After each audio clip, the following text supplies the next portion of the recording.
ನೋಡಿ ಇದು ಕೇಸರಿ ಬಾತ್ ಅಂತೂ ಖಂಡಿತ ಅಲ್ಲ.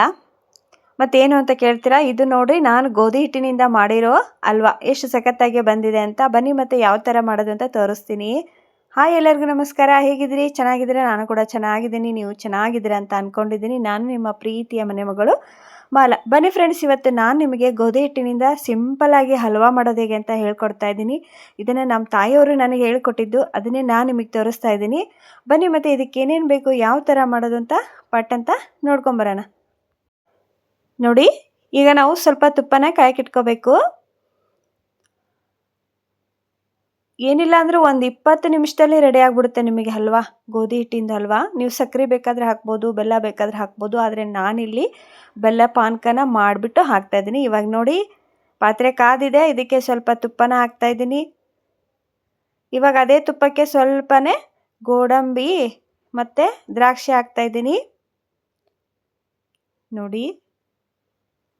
ಮತ್ತು ಅದರಲ್ಲೇ ಸ್ವಲ್ಪ ನಾವು ಹುರ್ಕೋಬೇಕು, ಅಂದರೆ ಫ್ರೈ ಮಾಡ್ಕೊಳ್ಳೋಣ ಸ್ವಲ್ಪ ಹೊತ್ತು. ಗೋಡಂಬಿ ಮತ್ತು ದ್ರಾಕ್ಷಿ ಅಷ್ಟೇ ಹಾಕಿದ್ದೀನಿ ನಾನು. ನೀವು ಬೇಕು ಅಂದರೆ ಹಾಕ್ಬೋದು, ಬೇಡ ಅಂದರೆ ಸ್ಕಿಪ್ ಮಾಡಿ. ಆದರೆ ತುಪ್ಪನೇ ಹಾಕಬೇಕು ಫ್ರೆಂಡ್ಸ್, ಇಲ್ಲಿ ತುಪ್ಪದಲ್ಲೇ ಹಲ್ವಾ ಮಾಡಬೇಕು ನಾವು. ಈ ಕಡೆ ಸ್ವಲ್ಪ ಬೆಲ್ಲನೂ ನಾನು ಕಾಯಕ್ಕಿಟ್ಟಿದ್ದೆ. ಬೆಲ್ಲ ನೋಡಿ, ನೀರನ್ನು ಹಾಕಿ ಪಾನಕಕ್ಕೆ ಇಟ್ಬಿಡಿ. ಅದಕ್ಕೇನೋ ಒಂದೆಳೆ ಪಾನಕ ಬೆಲ್ಲ ಕರಗೋವರೆಗೂ ಕುದಿಸ್ಕೊಂಡ್ರೆ ಸಾಕು. ಈ ಕಡೆ ನಾನು ಗೋಡಂಬಿನೂ ದ್ರಾಕ್ಷಿನೂ ಹುರ್ಕೊಂಡಿದ್ದೆಲ್ಲ ಅದನ್ನು ತೆಗೆದುಬಿಡ್ತೀನಿ ನೋಡಿ. ಮನೆಯಲ್ಲಿ ತುಪ್ಪ ಕಾಸಿದ್ದು ಅದನ್ನೇ ಯೂಸ್ ಮಾಡಿದ್ದೆ ನಾನು, ಇದನ್ನ ಮನೆ ತುಪ್ಪನ. ಮತ್ತು ಇಲ್ಲಿ ನೋಡಿ, ಈ ಥರ ಒಂದು ಬಟ್ಲದಲ್ಲಿ ನಾನು 1/4 ಬಟ್ಲದಷ್ಟು ಗೋಧಿ ಹಿಟ್ಟನ್ನು ಹಾಕ್ತಾಯಿದ್ದೀನಿ ನೋಡಿ. 1/4 ಬಟ್ಲದಷ್ಟು ಹಾಕ್ತಾಯಿದ್ದೀನಿ. ತುಂಬ ಸಿಂಪಲ್ಲಾಗಿ ಮಾಡ್ಬೇಕ್ರಿ ಇದನ್ನು. ಆಮೇಲೆ ಎಷ್ಟು ಟೇಸ್ಟ್ ಕೊಡ್ತತಿ ಅಂತೀರಾ, ಸಖತ್ತಾಗೆ ಬರ್ತತಿ. ಟ್ರೈ ಮಾಡಿ ನೋಡಿ. ನೀವು 1 ಬಟ್ಲದಷ್ಟು ತೊಗೊಂಡಿರ್ತೀರ, ಆಮೇಲೆ ಅದಕ್ಕೆ 1/4 ಬಟ್ಲ ತೊಗೊಳ್ಳಿ. ಇದನ್ನು ತುಪ್ಪದಲ್ಲೇ ಹುರಿಬೇಕು ನೀವು. ಪೂರ್ತಿ ತುಪ್ಪ ಹಿಟ್ಟಿಗೆ ಹತ್ಕೋಬೇಕು ನೀವು, ಅಲ್ಲಿವರೆಗೂ ನೀವು ಹುರ್ಕೊಂಬಿಡಿ.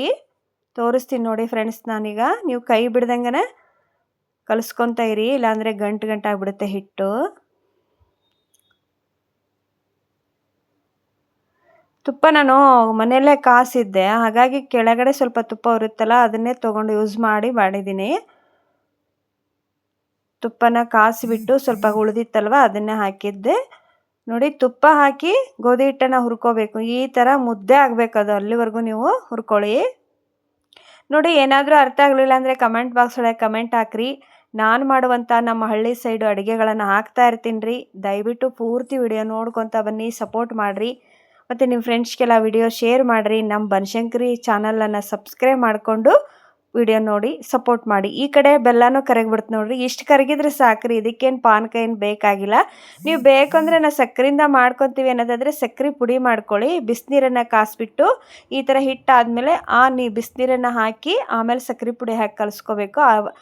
ಗೋಧಿ ಹಿಟ್ಟಿನ ಹಲ್ವಾ ರೆಡಿ ಆಗುತ್ತೆ. ನಾನಿಲ್ಲಿ ಸಕ್ಕರೆಗಿಂತ ಬೆಲ್ಲ ಚಲೋ ಅಂತ ಬೆಲ್ಲನ ಹಾಕೋದು ನೋಡಿ. ಬೆಲ್ಲ ಕಾದಿತ್ತಲ್ಲ, ಪೂರ್ತಿ ಕರಗಿತ್ತು. ಇವಾಗ ಸ್ವಲ್ಪನೇ ಹಾಕಬೇಕು ನೋಡಿ. ಈ ಥರ ಸ್ವಲ್ಪ ನಿಮಗೆ ಎಷ್ಟು ಬೇಕಾಗುತ್ತಲ್ಲ ಅಷ್ಟು ಹಾಕ್ಕೊತ ಹಲ್ವಾನ ಕಲಿಸ್ಕೊತ ಇರಿ ನೋಡಿ. ಒಂದು ಕೈಯಿಂದ ನೀವು ಬೆಲ್ಲ ಹಾಕಿದ್ದು ಹುಷಾರಿ ಫ್ರೆಂಡ್ಸ್, ಯಾಕಂದರೆ ತುಂಬ ಬಿಸಿ ಇರುತ್ತಲ್ಲ ಬೆಲ್ಲ. ನಾವು ಒಂದು ಸೈಡ್ ಹಾಕ್ಕೊತ ಇದ್ವಿ ಅಂದರೆ ಕೈಗಳಿಗೆ ಚಿಡಿಯೋ ಚಾನ್ಸ್ ಇರುತ್ತೆ. ಅದಕ್ಕೆ ನೋಡಿಬಿಟ್ಟು ಹಾಕ್ಕೊಂಡು ಮಾಡಿ.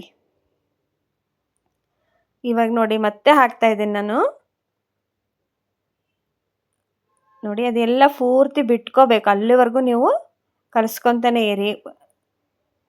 ನೀವು ಬೆಲ್ಲ ಜಾಸ್ತಿ ಬೇಕು ಅಂದರೆ ಮತ್ತೊಂದು ಸ್ವಲ್ಪ ಬೆಲ್ಲ ಹಾಕ್ಕೊಂಡು ಮಾಡಿ, ಅದಕ್ಕೇನು ಇಷ್ಟೇ ಅಂತ ಏನಿಲ್ಲ ನೋಡಿ. ಎಲ್ಲ ಇದು ತುಪ್ಪ ಎಲ್ಲ ಬಿಟ್ಕೊಂಡು ಆದ ನಂತರ ನಾವು ಈ ಥರ ಹಾಕಬೇಕು.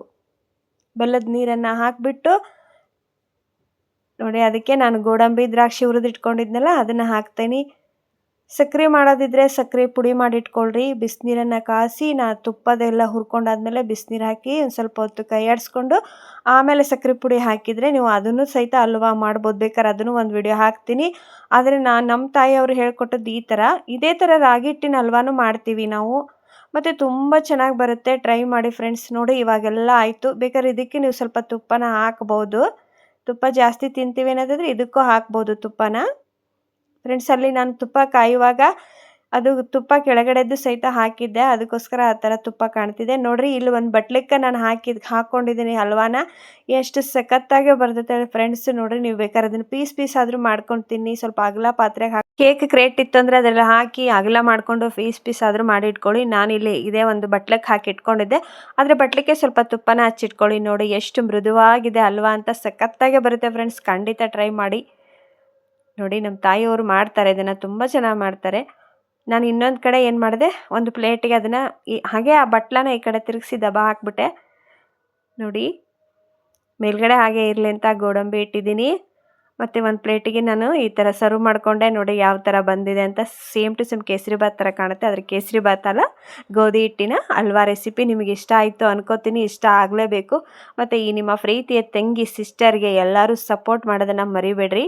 ಮತ್ತೆ ಬೇಗ ಇನ್ನೊಂದು ರೆಸಿಪಿಯೊಂದಿಗೆ ನಾನು ಬೇಗ ಬರ್ತೀನಿ. ನಮ್ಮ ಹಳ್ಳಿ ಕಡೆ ಮಾಡುವಂಥ ಎಲ್ಲ ರೆಸಿಪಿ ತಂದು ತೋರಿಸ್ಬಿಡ್ತೀನಿ ನಿಮಗೆ. ನೋಡಿರಿ ಇದು ಸಹಿತ ನಮ್ಮ ಕಡೆ ಮಾಡುವಂಥ ಒಂದು ರೆಸಿಪಿ. ದಯವಿಟ್ಟು ನೋಡಿರಿ, ಮಕ್ಕಳು ಇಷ್ಟಪಡ್ತಾರೆ. ಸ್ವೀಟ್ ತಿಂದು ಬೇಜಾರಾದಾಗ ಈ ಥರ ಮಾಡ್ಕೊಳ್ಳಿ. ಆ ಬನಶಂಕರಿ ಅಮ್ಮ ಎಲ್ಲರಿಗೂ ಒಳ್ಳೇದು ಮಾಡಲಿ ಅಂತೀನಿ. ಮತ್ತು ನಾನು ನಿಮಗೆ ಬೇಗ ಸಿಗ್ತೀನಿ. ಅಲ್ಲಿವರೆಗೂ ಧನ್ಯವಾದಗಳು.